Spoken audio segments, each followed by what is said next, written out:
Well, it's been a couple days since the draft. Why don't we try and figure out exactly what to expect for the Denver Nuggets? Plus, I'll let you know what I've been hearing around the league as far as free agency goes. The other teams in the West and elsewhere. We'll cover all that and more on Locked On Nuggets.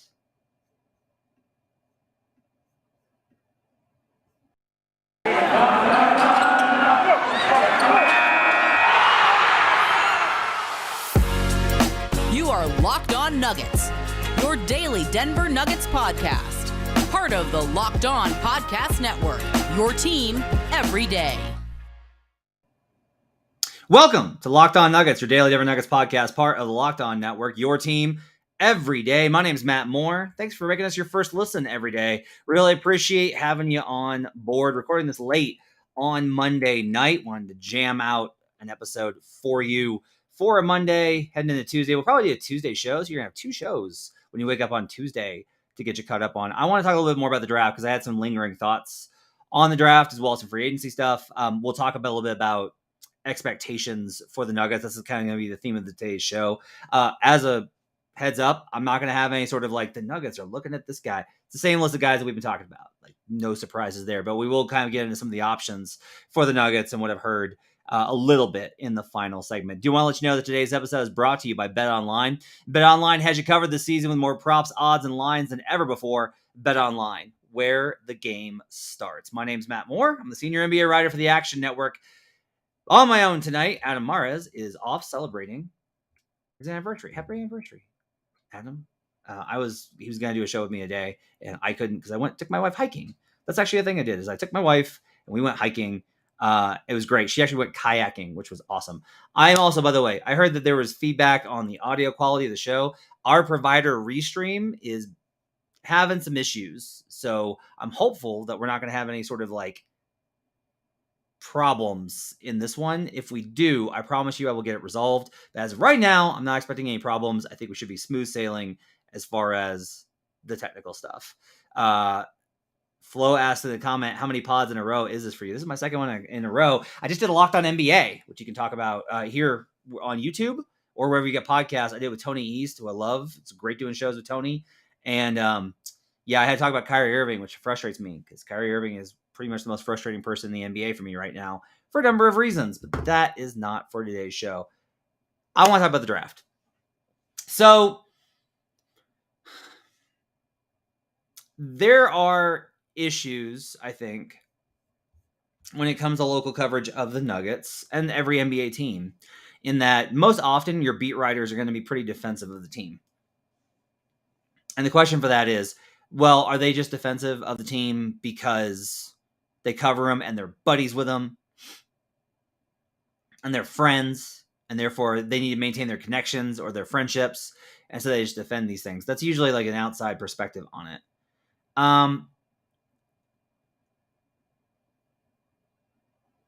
I think it's important when I talk about the Nuggets for you to kind of understand what my perspective is. I tend to sometimes be a little bit more defensive of the team and the coach and those types of things because I've covered the other team so long that I know what bad it is. And so there's this scale, and your scale, understandably, as a fan of the Denver Nuggets, gets to be higher than mine, right? So I judge the Nuggets basically like, here's a good first question. Are they the Kings? No, the Nuggets are not the Kings. So that's like a point. That's like putting your name on the test, right? You get a point for that. You're not the Kings. Are you the Knicks? No, you're not the Knicks. Okay, you get another point. Are you the Charlotte Hornets? No. All right, so you get another point there.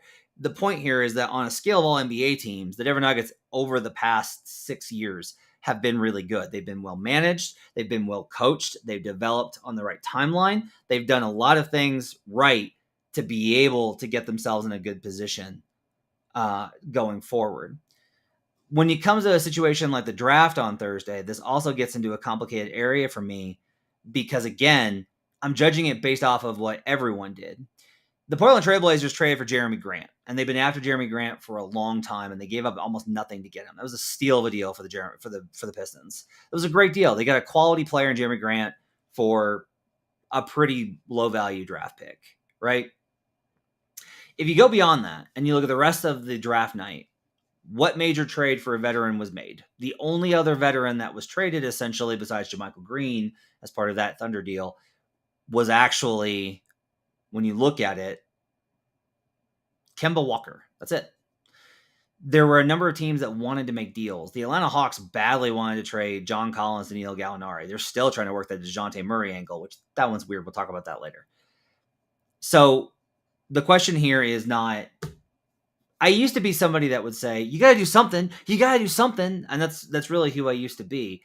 I'm no longer of that space because I've had these conversations about how frustrating it is to be a GM when you're trying to make a deal.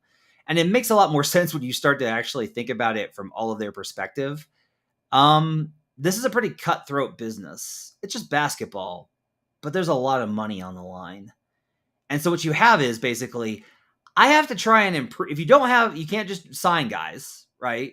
If you're working the trade market, I have to try and improve my team.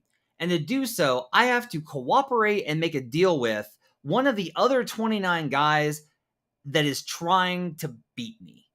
They're all trying to beat me. None of them want me to succeed. They may want me to succeed more than some others, but ultimately there's only one champion, and they always are going to act in their best interest. And if they're doing a deal, they want to get as much as possible with giving up as little as possible. So that's basically the equation that you're forced into when you do these deals. That's the job, though, right? So when somebody says and suggests, like, well, the Nuggets didn't do anything, they should have done something. I don't know what they could have done. I don't have any lines on what they could have done. If you ask me, like, well, what about KCP? Couldn't they have traded for KCP?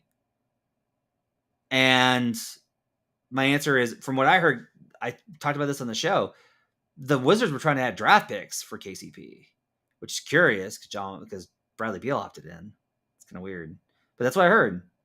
Okay, so the Nuggets don't have draft picks. They can't get KCP right now, at least on draft night. Okay. I want to make this very, very clear. If the Denver Nuggets run it back, if at the end of the month, Will Barton is your starting two guard, the same players are coming off the bench. They've made they've signed Davon Reed as the backup three, right? And they pick up one random veteran. We're going to have to just be very critical of them. We're going to have to be extremely critical of the team. That has to be the decision. And you as fans should be upset. I can't make any other argument because they did have assets to burn. We talked about this a little bit with Adam. They did have assets to use on draft night. And whether the market was there or not, that's the job, is you have to be able to translate those assets into meaningful change. Now, I'm willing to give them the next 3 weeks and be like, hey, you got 3 weeks to make the magic happen. And really, in reality, they got what? It's July, August, September. They got 3.5 months. That's what they got. They got 3.5 months to make the moves to upgrade the roster. Flo mentions this, and this is a good one. We're going to have a lot of comments tonight on the show. Some fans saw the Melton for 23rd pick a proof we could have made a trade. Opinion, ? So I mentioned this in response to Jake Shapiro's column on thefan.com. I love DeAnthony Melton. I actually bet on him to win Sixth Man of the Year. I think he's great. I think it's a perfect pickup for Philly. It was an awesome pickup. DeAnthony Melton's 6'2", right?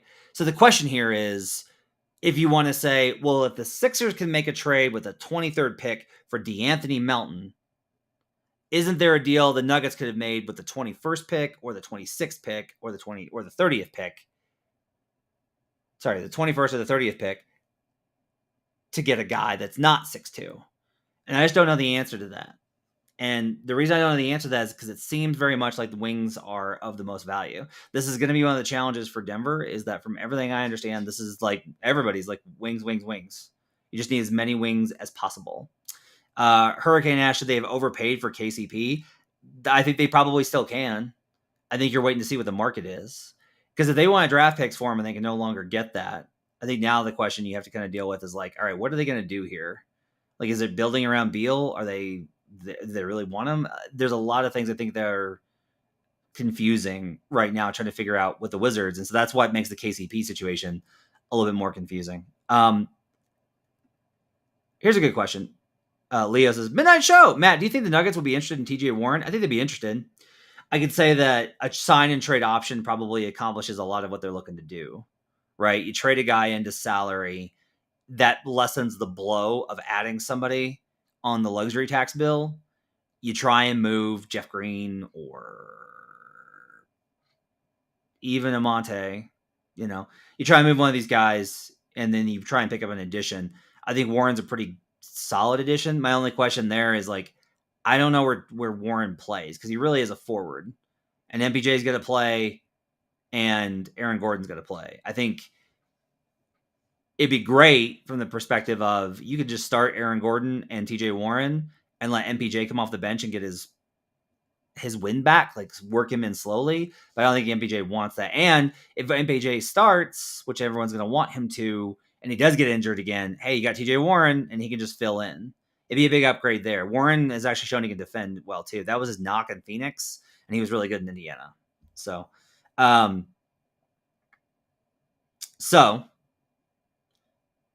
big thing I want to kind of reassert here as we're going forward is that I'm not saying that the Nuggets going into next season running it back is acceptable.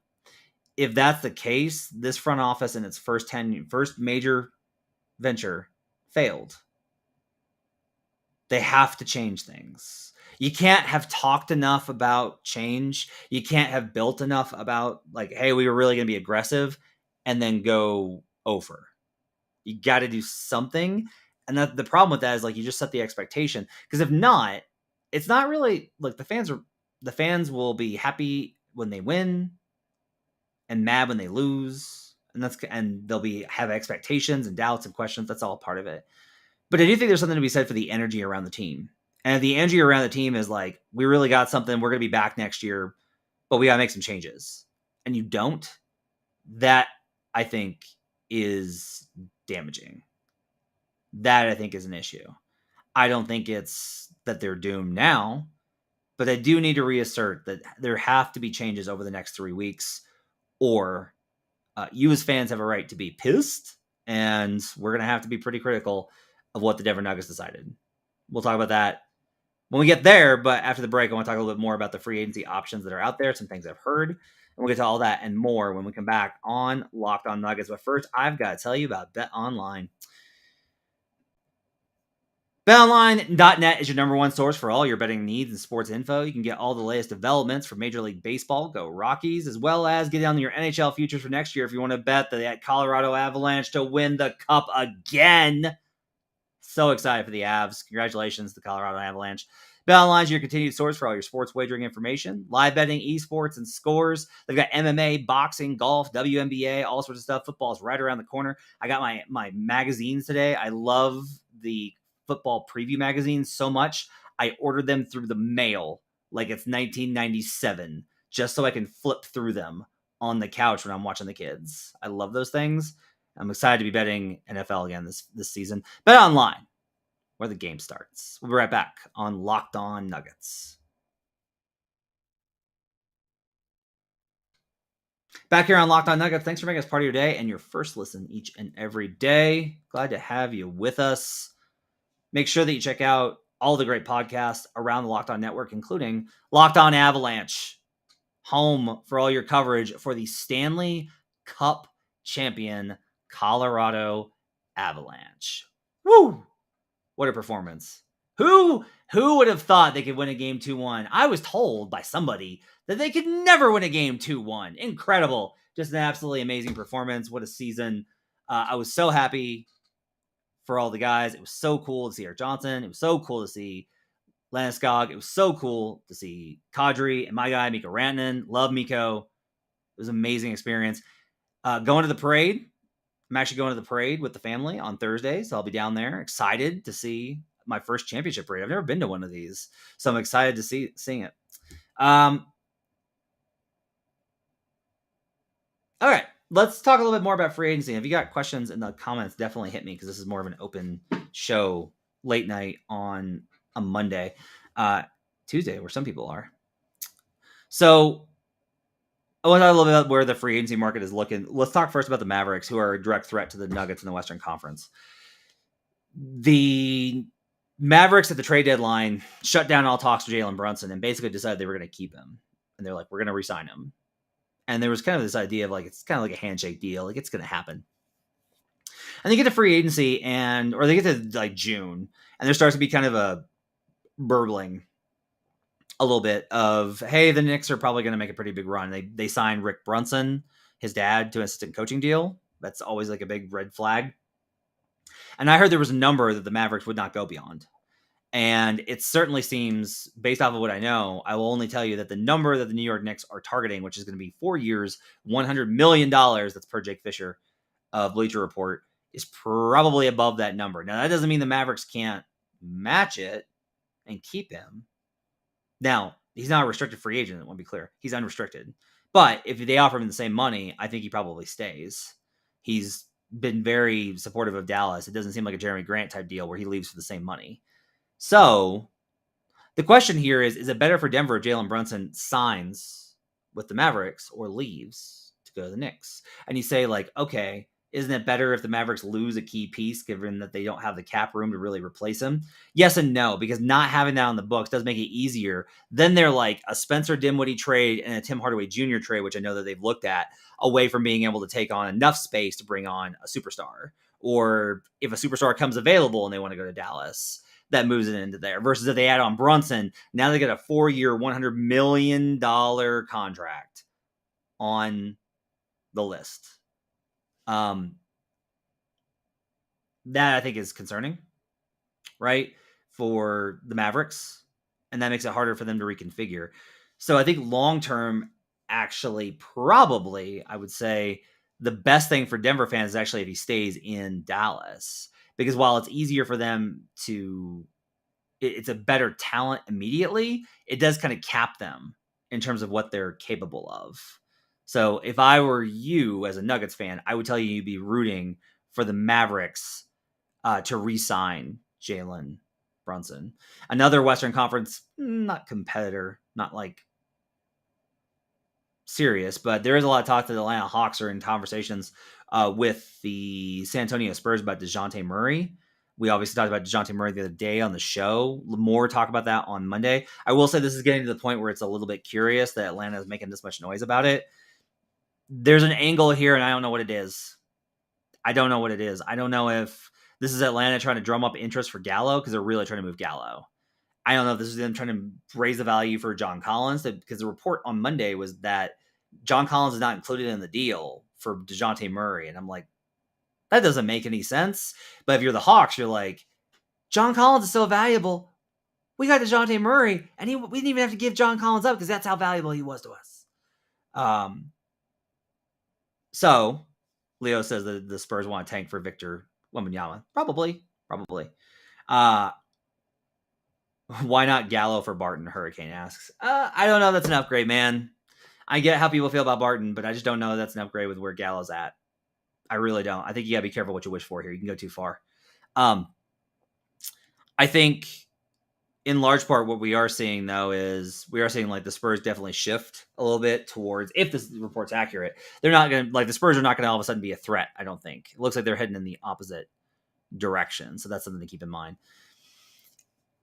The other team that I would probably talk about in consideration for the free agency stuff is, as much as I don't want to talk about Kyrie Irving, like, ever again for the rest of my life, like, I don't want to talk about Kyrie Irving ever again. I do think it's probably worth talking about the Lakers and how, if Kyrie doesn't get traded, which I think it's weird that everyone's like, Kyrie opted in and he has declined trade options. The trade is not up to Kyrie. The Nets can trade. It's actually easier for the Nets to trade Kyrie now. It's a lot easier because now he's an expiring contract, and they can basically say, hey, it's $37 million, but it's an expiring contract, so we can take back less and it's okay because we're going to lose him anyway. So I don't necessarily know that the trade stuff is done, but let's assume, based off of the conversations, the Nets cave and basically say, like, okay, as long as we get to keep Kevin Durant, we'll put up with Kyrie's nonsense for another year. It does mean the Lakers don't get Kyrie Irving. And that's probably a good thing for the Nuggets, just based off of the fact that as much as Kyrie's a flake and a loon, still a very good basketball player and makes the shooty hoops and dribbles the shooty balls. And he's very good at those things. So as such, it's probably better. And this still means that the Lakers are in kind of this weird purgatory of trying to make it work with Russell Westbrook. And we don't know about, is AD ever going to be able to play another season again? All of these types of things. I think it's tough. So in general, I think things are trending pretty well for Denver in terms of the Mavericks are either going to have to sign Jalen Brunson to over $100 million or $100 million, or they're going to lose him.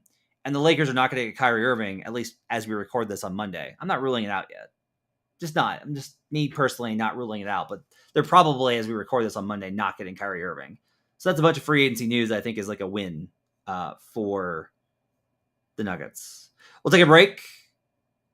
We'll come back and we'll answer some more questions from the group, including there's a question about OG in here. There's a question about Bogdan Bogdanovic. A lot of questions to kind of figure out. We will break them all down when we come back on Locked On Nuggets. But first, I need to tell you about RockAuto. It's the best place for you to find parts for your car or truck. Your local auto parts store is not going to have all the parts that you need in whatever brand you want. They're going to carry one brand. It's probably not going to be in stock. They're going to have to order it or have it shipped over from another store on the other side of town. You're going to have to deal with the hassle of going into the store and dealing with a counter person. You wait in line, you get up there, and then he's got to look through the computer, and it's just a whole mess. Don't deal with that.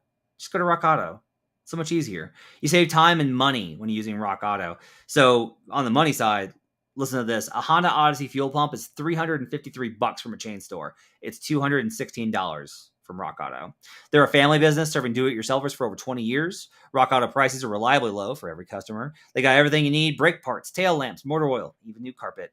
Go explore their easy-use website today and find the solution for your auto parts needs. Go to rockauto.com right now and see all the parts available for your car or truck. Right, Locked On in their How'd You Hear About Us box so that they know we sent you. Reliably low prices, amazing selection, all the parts your car will ever need at rockauto.com. We'll be right back on Locked On Nuggets.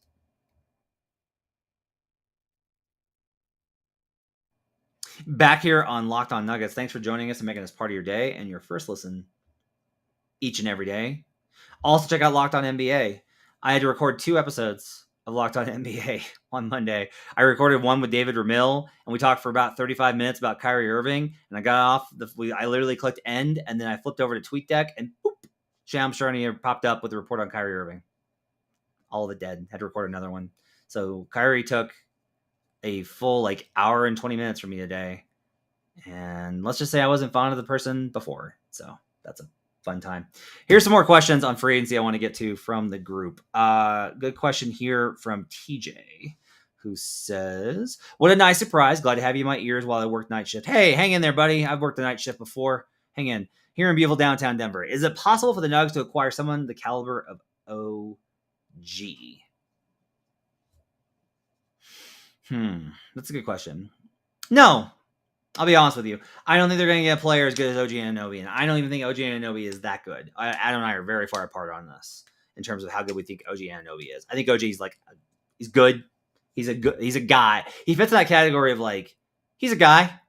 He's really good, but I just don't necessarily think of him as this massive difference maker.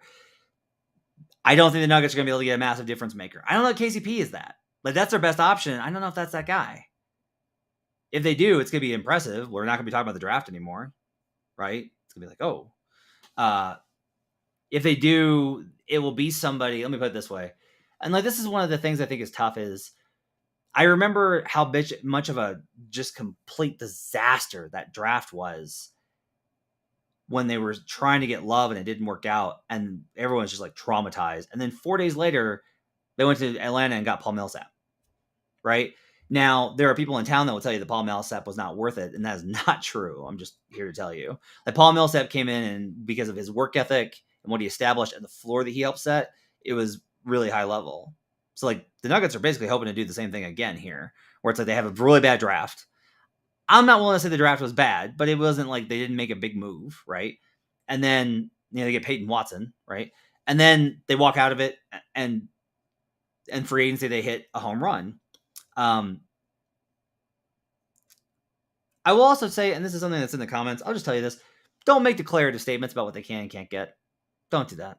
The NBA trade market and free agency is about relationships, and it's about changing perspectives of if a player wants a change, or he's got a connection to a guy, or he wants a fresh start, or he wants a bigger deal. You just don't know what the value of these things are, and you don't know how these things are going to work out. So when you say things like they can't get anything else, they can't get any more, you're just not being accurate. Nemanja wants to ask, is Lonzo Ball a realistic target? Absolutely not. 100% no. Lonzo was incredible last season. He's still coming off of injury, by the way. I don't know if he's going to be ready for camp. And the Chicago Bulls are absolutely committed to him. Lonzo Ball is not possible. TJ says, declarative statements are the worst, which is a declarative statement. I see you, TJ. I see you. In relation to the last segment, Mathis says, I hope the Suns lose Ayton. That one I would tell you is becoming more and more likely. Before Kyrie Irving's opt-in, I will tell you that there was a lot of conversation about DeAndre Ayton going to Brooklyn, but not for Kyrie Irving.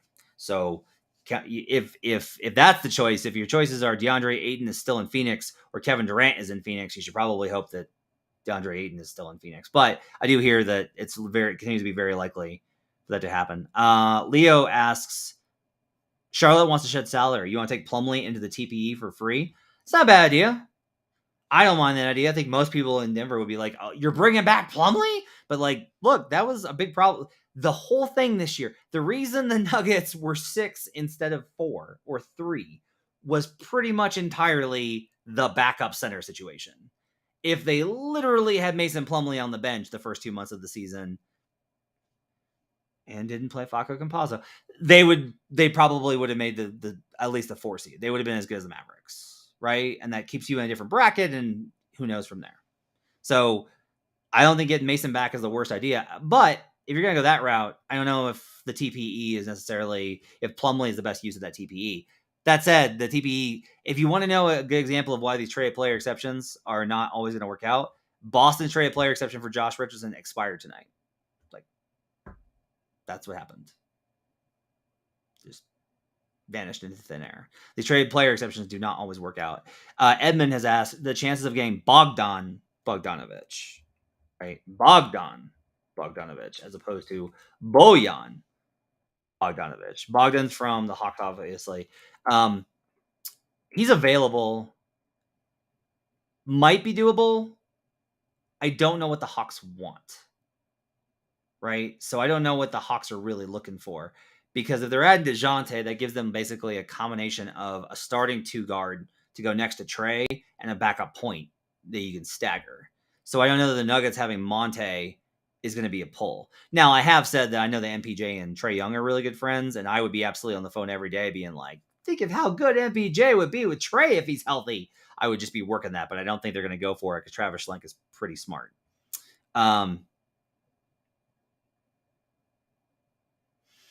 People asked about Tybal. So I was really high on Tybal beginning of the year. I thought he was just, his ability to make plays defensively is so incredible. His confidence got real shaken this season, I think, offensively. The fact that the vaccination thing, I think, was not great just in terms of this decision. Now, he has pretty sound reasonings for it compared to most people that hypothetically play for the Brooklyn Nets. But that said, I still think that Tybal does represent. I am not completely sold on the idea that you can just surround Joker with defenders and be okay. I still think you got to have some spacing. I still think you need to be able to punish the defense with quick passes out for threes if they double. And that, I think, is an important thing to consider. Ken's got an idea here. How about Kyle Anderson for the traded player MLE? Taxpayer MLE. That's actually a really great sign. Like, that would be a really great signing. Anderson is from the Spurs tree, understands how to win. I was so skeptical of that move as a Grizzlies guy.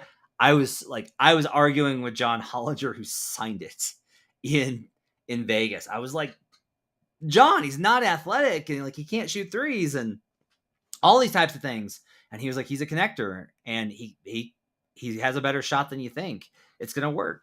And John eventually left the Grizzlies, but Kyle Anderson's been a huge part of their success. He's a winning guy. I love slow-mo. He's incredible in terms of what he's able to bring to the table. He would be a great fit on Denver. And last season, I was actually really surprised at how well he was able to produce offensively, especially for a team that has as many weapons as the Grizzlies do. He only shot 33% from three last year. So, like, that's a problem, right? And his career average is 33%. But it's enough, honestly, to where he brings you the other things, and his floater is so reliable. I actually think it might honestly be worth it a little bit.